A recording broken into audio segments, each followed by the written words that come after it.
Halo, selamat datang kembali di Saiz Manga. Melanjutkan chapter sebelumnya di mana Mikami Brother mulai menantang Serizawa. Tanpa berlama-lama, kita masuk ke alurnya. Chapter 6, Raja Buas.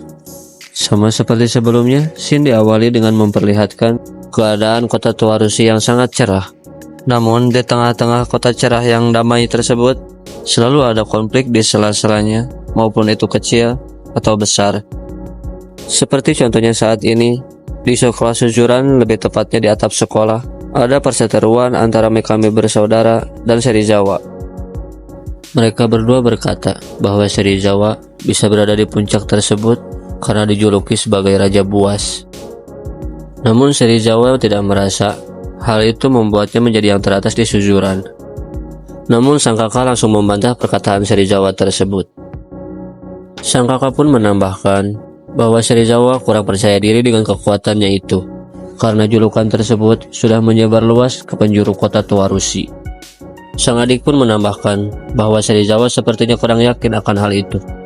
Namun, Serizawa tetap tidak mengerti apa maksud mereka.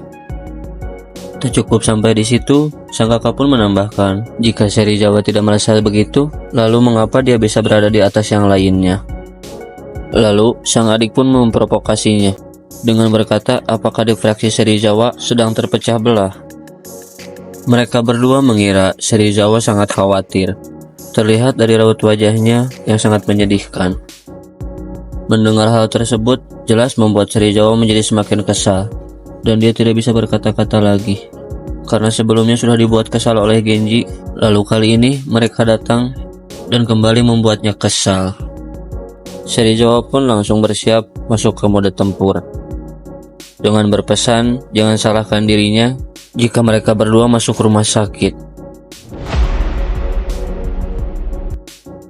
Sahabatnya pun, Tokyo, menyadari bahwa Serizawa tidak hanya kesal kepada Mikami Brother saja. Namun tanpa diduga, mereka berdua menyuruh Serizawa untuk menunggu sebentar karena mereka berdua akan menentukan siapa yang akan menjadi lawan pertama Serizawa dengan batu gunting kertas. Nani? Lalu mereka pun melakukannya, namun ternyata hasilnya seri. Mereka berdua terus mencobanya, namun hasilnya tetap sama, sampai-sampai Tokyo mengejek mereka adalah duo idiot. Shin pun berpindah kepada Genji yang baru turun dari atap sekolah. Dia sangat kesal saat kejadian sebelumnya di atap, karena dia tidak percaya sahabat selamanya saat SMP kini merasa mulai mengkhianatinya. Lalu Genji bernostalgia saat dulu dirinya masih satu SMP dengan Tokyo. Bagaimanapun mereka bertengkar, mereka tidak pernah berpisah, apalagi sampai saling mengkhianati.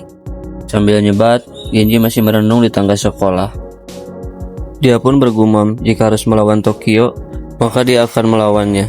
Namun, dia tidak ingin bermusuhan dengannya lebih lama.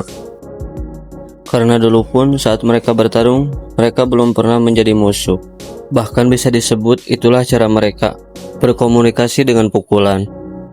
Saat Genji sedang melamun, tiba-tiba ada burung gagak menghampirinya.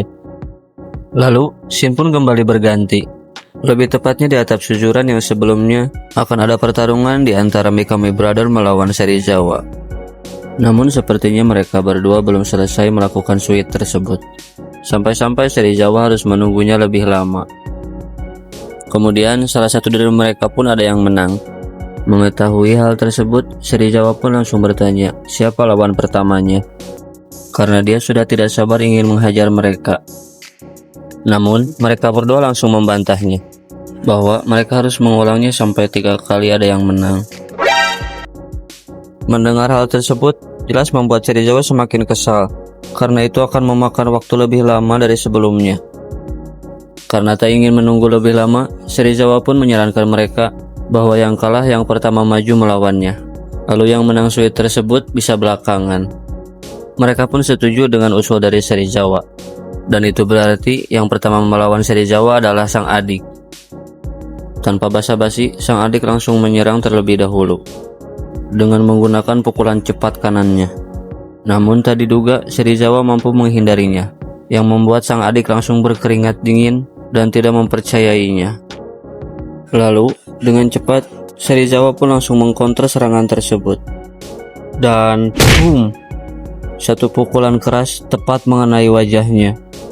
Saat sang adik sedang dihajar oleh Serizawa, sang kakak malah santai dan meminta Tokaji untuk memberinya korek. Namun tak lama, Tokaji pun menyalakan korek Zippo-nya tersebut dan memberikannya kepada sang kakak. Sambil nyebat, sang kakak pun memperhatikan pertarungan antara adiknya dengan Serizawa. Tak lama Tokaji pun menyela. Dia bertanya kepada sang kakak, mengapa sang adik diikut sertakan melawan Serizawa? Manabu pun menjawab bahwa mereka adalah saudara kembar, jadi harus saling mengerti satu sama lain. Saat mereka berdua asik mengobrol, Serizawa pun menyerang dengan melompat dan menendang menggunakan dua kakinya dengan sangat cepat, hingga Takeshi atau sang adik tidak mampu menghindarinya. Setelah mengalahkannya, Serizawa pun berkomentar bahwa Takeshi lumayan juga. Hal itu dibuktikan karena membuat Serizawa sedikit berkeringat. Lalu kita dialihkan sebentar kepada Genji, yang dimana dia sedang didekati oleh burung gagak. Namun Genji segera mengusirnya karena dia tidak memiliki makanan untuk diberikan kepada burung tersebut.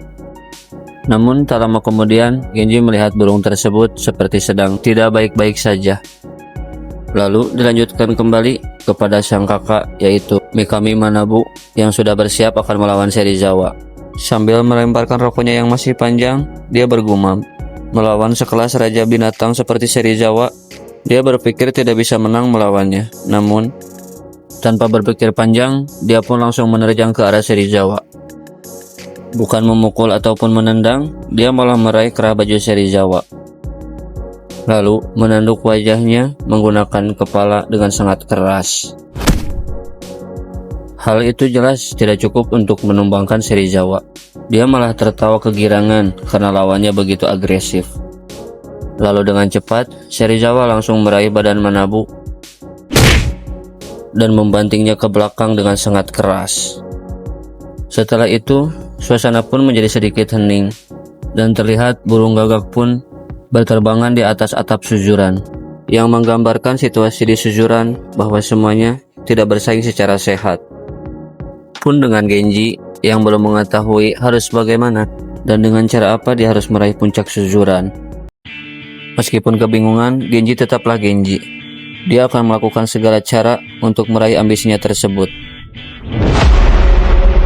Penasaran dengan kelanjutannya? Ikuti terus kisah Genji dan kawan-kawan hanya di Saiz Manga. Dan sampai jumpa di video berikutnya. Bye-bye.